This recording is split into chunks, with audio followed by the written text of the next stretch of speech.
जय Hind and hello guys, स्वागत है आपका आपके अपने YouTube चैनल ज्ञानदेही होस्ट में। और इस वीडियो में मैं आपको बताने वाला हूं उत्तराखंड पब्लिक सर्विस कमीशन यानी कि UKPSC Uttarakhand forest guard answer की के बारे में, या फिर आप ये भी कह सकते हैं कि यहां पर आपका जो यूकेपीएससी फॉरेस्ट गार्ड 9 अप्रैल 2023 का एग्जाम हुआ है उसके क्वेश्चन एंड आंसर आपको यहां पर बताए जाएंगे एक एक करके। तो आप इस वीडियो को देखते रहिएगा। अगर आपका कोई सवाल हो, कोई डाउट हो किसी भी क्वेश्चन के आंसर को लेकर के, तो आप कमेंट के माध्यम से सभ्य भाषा का इस्तेमाल करके बता सकते हैं, पूछ सकते हैं। एंड इस आंसर की के अकॉर्डिंग आपके कितने सही जवाब आए हैं वो भी आपको कमेंट के माध्यम से बताना है। अब चलिए बात करते हैं इस क्वेश्चन पेपर के बारे में, जहां पर आपको क्वेश्चन एंड आंसर दोनों बताए जाएंगे। तो गाइज पहला भाग है इस क्वेश्चन पेपर का सामान्य हिंदी। तो पहला सवाल आप यहां पर देख सकते हैं, इतर प्लस इतर इतरेतर में लागू होने वाली संधि सूत्र है। तो आपके यहां पर विकल्प दिए गए हैं। इसका जो राइट आंसर है वो है आपका ऑप्शन डी।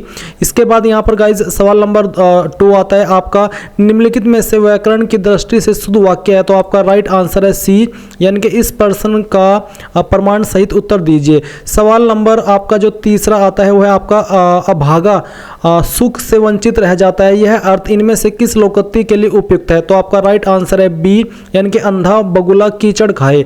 सवाल नंबर 4 है, राजपत्र में प्रकाशित होने वाली सूचना जो वैधानिक दृष्टि से सर्वमान्य एवं सर्वस्वीकृत समझी जाती है वह कहलाती है। तो इसका जो राइट आंसर है वो है आपका सी, यानी कि प्रेस विज्ञप्ति। सवाल नंबर 5 है, यूनाइटेड न्यूज ऑफ इंडिया समूह ने सन 1982 में हिंदी में समाचार के लिए इनमें से किस समाचार एजेंसी की स्थापना की। तो राइट आंसर आपका डी, यानी कि यूनिवार्ता। सवाल नंबर 6, कंप्यूटर ऑपरेटर इनमें से किस स्मृति कोष में अपना डाटा संचित करता है। तो राइट आंसर है आपका ए, यानी कि RAM। सवाल नंबर 7 है, परिविशेषण को इनमें से किसने अंतर्विशेषण कहा है। तो आपका राइट आंसर है ए, यानी कि पंडित कामता प्रसाद गुरु ने। सवाल नंबर 8 है, इनमें से लेखक और उसकी रचना का एक युग्म सुमेलित नहीं है, वह है। तो आपका राइट आंसर है डी, यानी कि शैलेश मटियानी उत्तर प्रियदर्शी। सवाल नंबर आपका जो नेक्स्ट है आपका 9। तो 9 सवाल है, निम्नलिखित में से कबूतर का पर्यायवाची शब्द नहीं है। तो राइट आंसर है ए, यानी कि हारित। सवाल नंबर 10 है, इनमें से किस पात्र का संबंध सिल्वर वेंडिंग कहानी से है। तो राइट आंसर है आपका डी, यानी कि यशोधर पंत। सवाल नंबर 11 है, खड़ी बोली के लिए कोरविन नाम इनमें से किसने दिया। तो राइट आंसर है आपका सी, यानी कि राहुल शंकरतयान ने। सवाल नंबर 12, निम्नलिखित में से गढ़वाली बोली की एक उपबोली है। तो राइट आंसर है आपका सी, यानी कि सलानी। सवाल नंबर 13, इनमें से अंतस्थ व्यंजन है। तो राइट आंसर है आपका डी, यानी कि य र ल व। सवाल नंबर 14, इनमें से एक शब्द का तत्सम शब्द है। तो राइट आंसर है ए, यानी कि इक्षु। सवाल नंबर 15, इनमें से अशुद्ध वर्तनी का शब्द है। तो राइट आंसर है आपका सी, इनके कर्षांगिनी। सवाल नंबर 16 है, निम्नलिखित में से तद्भव और उसके तत्सम शब्द रूप का एक युग्म अशुद्ध है, वह है। तो राइट आंसर है आपका सी, यानी कि रहट अरहट। सवाल नंबर 17, विलोम शब्द की दृष्टि से अशुद्ध शब्द युग्म है। तो राइट आंसर है आपका डी, यानी कि अनग निरग। सवाल नंबर 18, इनमें से अनेकार्थी शब्द दल का एक अर्थ नहीं है, वह है। तो राइट आंसर इसका भी अवेलेबल नहीं है। मैं आपको यहां पर ये भी बता दूं कि जिन क्वेश्चन के आंसर रह जाएंगे वो मैं आपको बाद में फैच करके अच्छे से ढूंढ करके कि यही इसका सटीक आंसर है इस वीडियो के कमेंट पिंड के माध्यम से बता दूंगा। सवाल नंबर 19 है, नागरी लिपि में मात्राओं में सुधार लाने की दृष्टि से 12 खड़ी चलाने का प्रस्ताव इनमें से किसका था। तो राइट आंसर है आपका यहां पर सी, यानी कि आचार्य नरेंद्र देव। सवाल नंबर 20 है, गोसाई दत्त इनमें से किस रचनाकार का मूल नाम है। तो राइट आंसर है आपका बी, यानी कि सुमिंद्रानंदन पंत का। अब गाइस यहां पर आपके भाग 2 से क्वेश्चन शुरू होते हैं, जो कि है आपके सामान्य ज्ञान एवं सामान्य अध्ययन से। तो सवाल नंबर 21 है, निम्नलिखित में से कौन से क्रांतिकारी चटगांव शस्त्रागार हमले में सम्मिलित थे। तो आपका राइट आंसर है ऑप्शन ए, यानी कि सूर्य सेन। सवाल नंबर 23 है, निहिलिज्म का विकास किस देश में हुआ था। तो आपका राइट आंसर है क्वेश्चन नंबर 23 का, वह फर्स्ट, यानी कि रूस। सवाल नंबर 24 है, एस्ट्रोलेब नामक उपकरण का आविष्कार निम्न में से किस एक को निर्धारित करने के लिए किया गया है। तो इसका जो राइट आंसर है वो है आपका बी, यानी कि सूर्य एवं तारों की स्थितियां। सवाल नंबर 25 है, गुयोटस के समतल शीर्ष का अपर्दन निम्नलिखित में से किस एक के द्वारा होता है। तो राइट आंसर इसका अभी अवेलेबल नहीं है, माफी चाहता हूं। सवाल नंबर 26 है, निम्नलिखित में से कौन सी रूपांतरित चट्टान नहीं है। तो राइट आंसर है आपका सी, यानी कि ग्रेनाइट। सवाल नंबर 27 है, धुआंधार जलप्रपात निम्नलिखित में से किस राज्य में स्थित है? तो राइट आंसर है आपका बी यानी कि मध्य प्रदेश। सवाल नंबर 28 है, निम्नलिखित में से किन दो राष्ट्रों की सीमा का निर्धारण रेड क्लिफ रेखा करती है? तो राइट आंसर है आपका ए यानी कि भारत एवं बांग्लादेश। सवाल नंबर 29 है, बेलाडीला किस खनिज के लिए प्रसिद्ध है? तो राइट आंसर है आपका डी यानी कि लो अयस्क। सवाल नंबर 31 है, प्रेस की स्वतंत्रता की प्रतिभूति निम्न में से भारतीय संविधान के किस अनुच्छेद में दी गई है? तो राइट आंसर है आपका ए यानी कि अनुच्छेद 19(1) है। सवाल नंबर 32 है, संघीय संसद की सार्वजनिक उपक्रमों संबंधी समिति की बनावट निम्नलिखित में से कौन सी है? तो राइट आंसर है आपका बी यानी कि 15 लोकसभा सदस्य एवं 7 राज्यसभा सदस्य है। सवाल नंबर 34 है आपका, भारतीय संविधान के अनुच्छेद 1:1 के संदर्भ में निम्न में से कौन सा कथन सही नहीं है? तो राइट आंसर है आपका बी यानी कि भारत अर्थात इंडिया राज्यों का संघ होगा।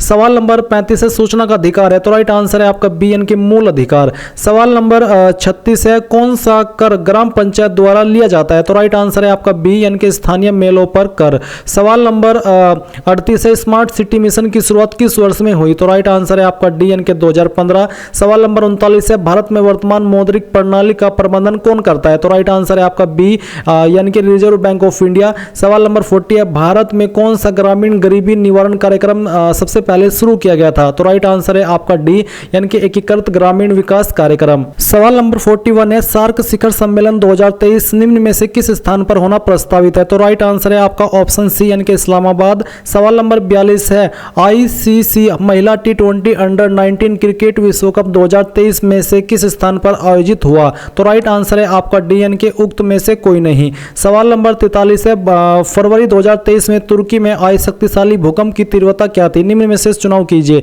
तो राइट आंसर है आपका बी यानी कि 7.8। सवाल नंबर 44 है, उच्चतम न्यायालय ने 8 फरवरी 2023 को अपने ही फैसले पर आदेश देते हुए सिक्किम नेपाली लोगों को विदेशी मूल के लोग का उल्लेख हटा दिया है। यह फैसला किस तिथि का था? तो राइट आंसर है आपका ऑप्शन सी यानी कि 13 जनवरी 2023। सवाल नंबर 45 है, भारत की G20 अध्यक्षता की थीम है? तो राइट आंसर है आपका बी यानी कि वसुदेव कुटुंबकम। सवाल नंबर 46 है, बॉर्डर गावस्कर ट्रॉफी 2023 से कौन सी जगह संबंधित नहीं है? तो राइट आंसर है आपका सी यानी कि मुंबई। सवाल नंबर 47 है, निम्नलिखित में से कौन सी मेमोरी सबसे फास्ट है? तो राइट आंसर है आपका सी यानी कि कैश मेमोरी। सवाल नंबर 48 है, शॉर्टकट कुंजी संयोजन के द्वारा MS वर्ड में खुली फाइल को प्रिंट किया जाता है? तो राइट आंसर है आपका डी यानी कि Ctrl+P से। सवाल नंबर 49 है, एक सॉफ्टवेयर प्रोग्राम जिसका उपयोग वेब पेजों को देखने के लिए किया जाता है कहलाता है? तो राइट आंसर है आपका डी यानी कि ब्राउजर। सवाल नंबर 50 है, इनमें से कौन सा वैध IPv4 एड्रेस है? तो राइट आंसर है आपका ए ये वाला। सवाल नंबर 51 है कि मानव नेत्र किसी वस्तु का प्रतिबिंब बनाता है इसके? तो यहाँ पर इसका राइट आंसर है वो है डी यानी कि दृष्टि पटल पर। सवाल नंबर 52 है, निम्न में से कौन सी एक यांत्रिक तरंग है? तो राइट आंसर है आपका डी यानी कि ध्वनि तरंग। सवाल नंबर 53 है, निम्न में से किसने ABO रक्त समूह की खोज की तथा नोबेल पुरस्कार प्राप्त किया? तो राइट आंसर है आपका सी यानी कि कार्ल लैंडस्टेनर। सवाल नंबर जो आपका नेक्स्ट आता है यह आपका सवाल नंबर 47, वर्ष 2014 के जनवरी तथा फरवरी माह में कुल कितने रविवार होंगे? तो राइट आंसर है आपका बी यानी कि 8। ये जो मैंने क्वेश्चन स्किप किया है इनके आंसर अभी अवेलेबल नहीं है, वो मैं आपको बाद में बताऊंगा। सवाल नंबर 59 है, निम्न में से किस पल्लव शासक ने मत विलास प्रहसन की रचना की? तो राइट आंसर है आपका बी यानी कि महेंद्र वर्मन प्रथम। सवाल नंबर 60 है, बोस्टन टी पार्टी की घटना किस वर्ष हुई? तो राइट आंसर है आपका ए यानी कि 1773 ईस्वी। सवाल नंबर 62 है, हरी भरी उम्मीद पुस्तक के लेखक कौन है? तो राइट आंसर है आपका डी यानी कि शेखर पाठक। सवाल नंबर 63 है, पंवार वंश के शासनकाल में सुपकारपति डैश हुआ करता था? तो राइट आंसर अभी इसका भी अवेलेबल नहीं है, माफी चाहता हूं, इस वाले पार्ट में काफी सारे क्वेश्चन के आंसर मिसिंग है, इसलिए मैंने आपसे कहा था कि मैं आपको वीडियो में कमेंट प्रिंट के माध्यम से बाद में बताऊंगा इनके आंसर सही से ढूंढ करके। इसके बाद यहाँ पर सवाल नंबर 64 आपका है कि 1886 में भारतीय राष्ट्रीय कांग्रेस के कलकत्ता अधिवेशन में उत्तराखंड का प्रतिनिधित्व किसने किया? तो राइट आंसर है आपका यहाँ पर ए यानी कि जवाहरलाल दत्त जोशी। सवाल नंबर 65 है, कौन सा पंवार शासक मुगल बादशाह जहांगीर के दरबार में भेंट लेकर गया था? तो राइट आंसर है आपका सी यानी कि श्याम शाह। सवाल नंबर 66 का भी आंसर अवेलेबल नहीं है और जो 67 क्वेश्चन है यह आपका पप्पू कार की कला की किस विधा से संबंधित है? तो तो राइट आंसर है आपका ए यानी कि संगीत। सवाल नंबर 68 है कि किस वर्ष में कुमाऊं परिषद का विलय कांग्रेस में हुआ था, तो राइट आंसर है आपका सी यानी कि 1926। सवाल नंबर 69 का जो आंसर है वो अवेलेबल नहीं है। सवाल नंबर 70 हरेला उत्तराखंड का प्रसिद्ध डैश है, तो राइट आंसर है ए यानी कि त्योहार। सवाल नंबर 71 है निम्नलिखित में से कौन सा उत्सव उत्तराखंड से संबंधित नहीं है, तो राइट आंसर है आपका डी यानी कि फूल वालों की सैर। सवाल नंबर 72 है जाट उत्तराखंड के किस जनजाति की एक उपजाति है, तो राइट आंसर है आपका सी यानी कि भोटिया। सवाल नंबर 73 है नाद नंदिनी पुस्तक के लेखक है, तो राइट आंसर है ए यानी कि केशवदास अनुरागी। सवाल नंबर 74 है निम्नलिखित में से कौन सा उत्तराखंड का नाक में पहनने वाला पारंपरिक गहना नहीं है, तो राइट आंसर है आपका बी यानी कि मूर्खी। सवाल नंबर 75 है उत्तराखंड में रागी को कहा जाता है, तो राइट आंसर है आपका डी यानी कि मंडुआ। सवाल नंबर 76 का आंसर अवेलेबल नहीं है। और 77 क्वेश्चन है कि उत्तराखंड में हस्तशिल्प उत्पादों को भारत के दूसरे राज्यों में किस ब्रांड नाम से बेचा जाता है, तो राइट आंसर है आपका डी यानी कि हिमाद्री ब्रांड। सवाल नंबर 78 का भी देख सकते हैं कि आंसर अवेलेबल नहीं है। और यहाँ पर गाइज इनके आंसर मैं आपको जरूर बाद में बताऊंगा, पर अभी यहाँ पर अगर कोई आपको आंसर बता भी रहा है तो मैं उनकी कोई गारंटी ले नहीं सकता, मैं अपने क्वेश्चन की ही गारंटी ले सकता हूँ कि हाँ मैंने आपको सही बताए हैं। सवाल नंबर 81 है उत्तराखंड में विज्ञान धाम स्थित है, तो राइट आंसर है आपका सी यानी कि देहरादून। सवाल नंबर 82 है भारत का प्रथम लाइकेन पार्क विकसित किया जा रहा है, तो राइट आंसर है आपका बी यानी कि मुनस्यारी में। सवाल नंबर 83 है पर्वतीय कस्तूरी मर्ग के संदर्भ में निम्न कथनों पर विचार कीजिए, तो यहाँ पर आपके कथन दिए गए, इसका जो राइट आंसर है वो है आपका बी यानी कि केवल फर्स्ट एवं 3। सवाल नंबर 84 है उत्तराखंड में कुल कितने वन्य जीव अभयारण्य है, तो आपका राइट आंसर है वो है आपका डी यानी कि 8। सवाल नंबर 85 है उत्तराखंड में प्रथम पशु क्वारंटीन केंद्र स्थापित किया गया, तो आपका राइट आंसर है सी यानी कि जिम कॉर्बेट राष्ट्रीय उद्यान। सवाल नंबर 86 डैश उत्तराखंड में यूनेस्को विरासत स्थल है, तो राइट आंसर है आपका डी यानी कि नंदा देवी बायोस्फीयर रिजर्व। सवाल नंबर 87 है उत्तराखंड के किन दो महिला सरपंचों को राष्ट्रपति के द्वारा स्वच्छ सुजल शक्ति सम्मान 2023 प्रदान किया गया, तो राइट आंसर है आपका बी यानी कि कविता देवी और निकिता चौहान। सवाल नंबर 88 है उत्तराखंड के किस खिलाड़ी ने 22वें कॉमनवेल्थ खेलों में स्वर्ण पदक जीता, तो राइट आंसर है आपका बी यानी कि लक्ष्य सेन। सवाल नंबर 89 है निम्नलिखित में से कौन सा नाम उत्तराखंड गौरव सम्मान 2022 की सूची में नहीं था, तो राइट आंसर है आपका सी यानी कि नरेंद्र सिंह नेगी। सवाल नंबर 90 है 2023 में केंद्र सरकार ने उत्तराखंड के एक 500 वर्ष पुराने नोले स्टेप वेल को संरक्षित घोषित किया, यह स्थित है, तो राइट आंसर है आपका सी यानी कि स्यूनार कोट। सवाल नंबर 91 है निम्नलिखित में से किसे उत्तराखंड शासन द्वारा उत्तराखंड राज्य विज्ञान एवं तकनीकी परिषद यूकोस्ट का महानिदेशक नियुक्त किया गया है, तो राइट आंसर है आपका सी यानी कि प्रोफेसर दुर्गेश पंत। सवाल नंबर 92 अक्टूबर 2022 में नेहरू पर्वतारोहण संस्थान के प्रशिक्षुओं की हिमस्खलन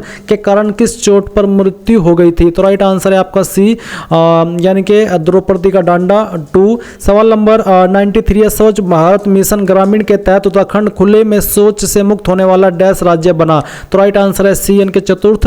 सवाल नंबर आपका 94 का आंसर अवेलेबल नहीं है। सवाल नंबर 95 है निम्नलिखित में से कौन सा युग में सम्मिलित नहीं है, तो राइट आंसर है आपका सी यानी कि तवाघाट भूस्खलन 1998। सवाल नंबर 96 है निम्नलिखित में से कौन अक्षांश दर्पण के लेखक है, तो राइट आंसर है आपका ए यानी कि नैन सिंह। सवाल नंबर 97 है निम्नलिखित में से कौन सा युग में सम्मिलित नहीं है, तो राइट आंसर है आपका बी यानी कि बाड़ा होती दर्रा उत्तरकाशी। सवाल नंबर 98 है गोविंद वन्य जीव अभयारण्य निम्नलिखित में से किस जनपद में स्थित है, तो राइट आंसर है आपका ए यानी कि उत्तरकाशी। सवाल नंबर 99 है निम्नलिखित में से कौन the Chipko movement a people's history के लेखक है, तो राइट आंसर है आपका डी यानी कि शेखर पाठक। सवाल नंबर 100 है उत्तराखंड के निम्नलिखित में से किस नगर केंद्र में 2001-2011 के दौरान सर्वाधिक ऋणात्मक जनसंख्या वृद्धि, तो राइट आंसर है आपका बी यानी कि अल्मोड़ा छावनी परिषद। तो गाइस ये थे आपके इन क्वेश्चन के आंसर। यहाँ पर मैंने पूरी कोशिश किया कि आपको सटीक आंसर दे पाऊँ। जिन क्वेश्चन के आंसर रह गए हैं उनके बारे में मैं आपको लास्ट टाइम कह रहा हूँ कि मैं कोशिश करूंगा कि उनके आंसर आपको प्रोवाइड कराऊं इस वीडियो के कमेंट पिन के माध्यम से। और जो अभी आपने यहां पर आंसर की जानी,